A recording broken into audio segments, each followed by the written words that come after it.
Hello and welcome to this webinar on AQA's Power and Conflict Poetry Anthology. Today we're looking at the poem Storm on the Island by Seamus Heaney. I hope that by the end of this webinar you'll be able to understand the poetic form, some key ideas, the language and imagery and the context of the poem. Now, we need to understand that the writer really draws our attention to a community readying itself to endure bombardment from the forces of nature. So Heaney uses a conversational tone. It's in the first person, plural. It's the voice of this community on the island preparing for this terrible storm. And at first, the speaker is quite affectionate to the island and wryly admitting that it's never really troubled them, but with a connective but and the caesura, there is a turning point. There's a sense that the island has betrayed them. Although it's never troubled them with things that grow, it's also made them be at the mercy of a storm with no natural shelter. The enjambment that's used throughout the short poem really indicates the powerlessness of these humans in the face of these elements. They have to just sit tight, trying to withstand it while the wind attacks like being under enemy fire. And the poem ends with a very unsettled note. The speaker says that the entire island community fear a huge nothing. They can't fight an invisible enemy. When we think about language and imagery, the writer is really using the language to emphasize nature's dominance. The present tense we are really gives a sense of urgency and immediacy, and the military imagery that's used throughout, with blast, exploding, salvo, bombardment, shows that they are at war with nature. They're unprotected and vulnerable as islanders.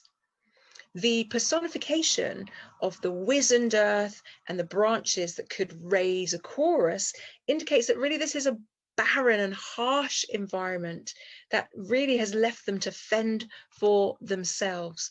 And the onomatopoeia and simile, when the spray hits and spits like a tamed cat turned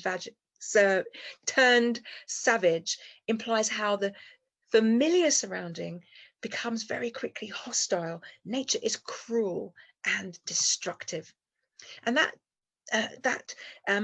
unpredictability is there very much in the use of oxymoron, exploding comfortably, huge nothing. There's a duality in their island home. There's danger and security. There's familiarity and unpredictability.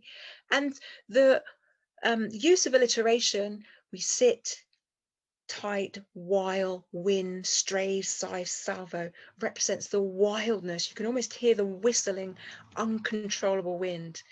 And the poem is written in blank verse. That means it's got a very steady rhythm, iambic pentameter. We are bombarded by the empty air. You wouldn't read it like that, but the rhythm is very much there. There's a sense of control. This community are ready. There's a sense of stoicism.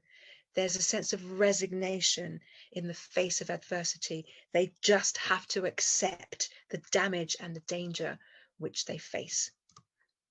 Let's talk very briefly about the context. This poem was published in 1966 at the start of the Troubles in Northern Ireland. Now, this was a period of deep unrest and violence that those who wanted to remain part of the UK were battling those who wanted to become part of Ireland and to be independent. The first 8 letters of the title, Storm on the Island, spell out Stormont, which is the name for Northern Ireland's parliament. And the poem itself seems to be an extended metaphor for the political storm that was building in the country at the time, where the Catholic minority often felt very much under siege by the Protestant majority. I hope this has helped you understand the poem better. Thank you for joining me, and goodbye.